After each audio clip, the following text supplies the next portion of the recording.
You mentioned earlier the problem when someone may be more inclined to suffer a particular kind of injury. Yes. Yeah. I haven't. Yeah. Can we talk about eggshell plaintiffs now? Yeah, I think we've covered pretty much pre-existing injuries. I want to talk about. Yeah, tell me about the actual. Here's the thing: no one seems to really understand what that means, and it means the opposite of what the layperson or what most people think it tends to mean. Really, frankly, it means the opposite of what most insurance adjusters think it means, or the way they use it. Tell me about the case. Tell me why we have the term eggshell plaintiff and what it means. So, like we said earlier, the other kind of form that this can take it in a personal injury case is going to be when, like you said, someone's more particularly susceptible. One of the legal doctrines that's based upon is called the eggshell plaintiff or the eggshell skull rule. It dates back several hundred years back to English common law. I think we probably read a case in law school from English common law in the 18th century or 16th century from like. I think it was maybe Wisconsin. No, that's here. Yeah. But I'm saying it has the original case. Oh yeah, it has a basis all the way back in English common law, and I believe that case involves someone who did have a thin actual eggshell skull, right? Now. It has a long-standing tradition here too, over 100 years, probably 150 years. One of the early cases, like you said, is from Wisconsin, Vosberg v. Putney. It's from 1891, and we actually have a pretty cool little video that shows a little bit about it. Look at you. Yes. Look at Trent being ready for that video. Andrew Vosberg and George Putney sat in the village high school in Wisconsin. George reached across the aisle with his foot and tapped Andrew's right shin with his toe. Andrew showed no initial response, but shortly thereafter felt a violent pain in his shin, causing him to cry out loudly.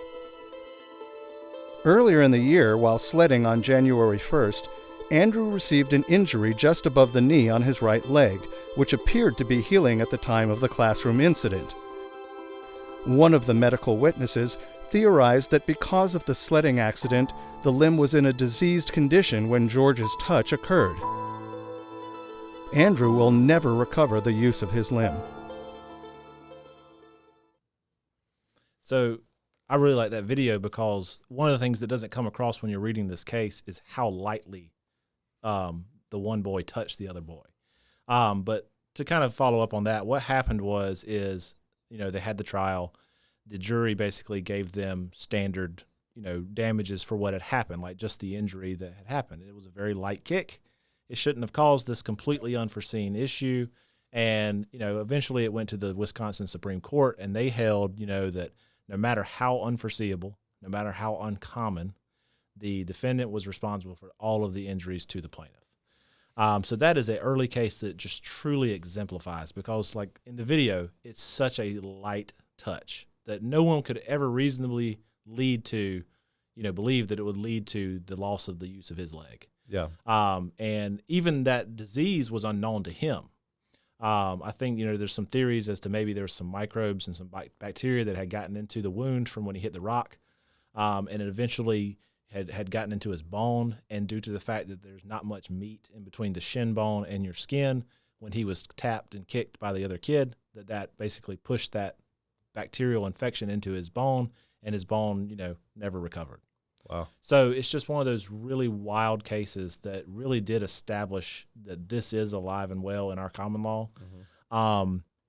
And, the neat thing about it is that it just, from a very early time, established that no matter what it is, how uncommon it is, you're going to be on the hook for it as long as it is, proximately caused by your actions. In practical application, what it means is you take the plaintiff as they come, okay, or the injured party, okay, meaning that regardless what they may have, what they have, what they may know they have, what they don't know they have, whether it be injuries or medical condition, when they come to basically the table, so to speak, of this new injury, you have to take them as they are. Mm-hmm. And that kind of sets up exactly what we said. It doesn't matter what the problem is, how susceptible it makes you, how unforeseeable or completely seemingly random the injury may come out of it, that if it's proven that it was caused by the new injury that was caused by the defendant or the at-fault party, they're going to be on the hook for those damages. Yeah. So, it's been used for, hundreds of years, and, fortunately it's still around here, and it's still here today. And, it's something that we can use as part of our toolkit.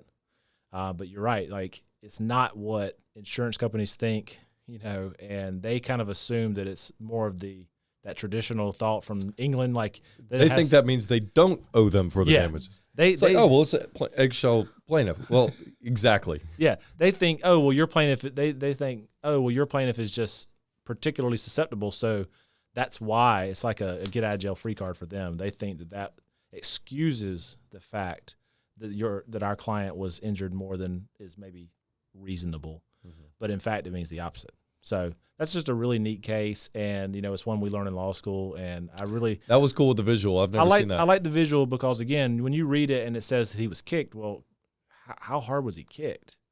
And that came from a website that had a brief about the case, and it really established the fact that this was a very light kick. I mean, if you read the text about it, they were sitting in class. It's not like they were on a playground. I mean, it was just like if I tapped you under the table here today. So that's kind of eggshell plaintiff, and it's definitely something that we still use today, 130 years later.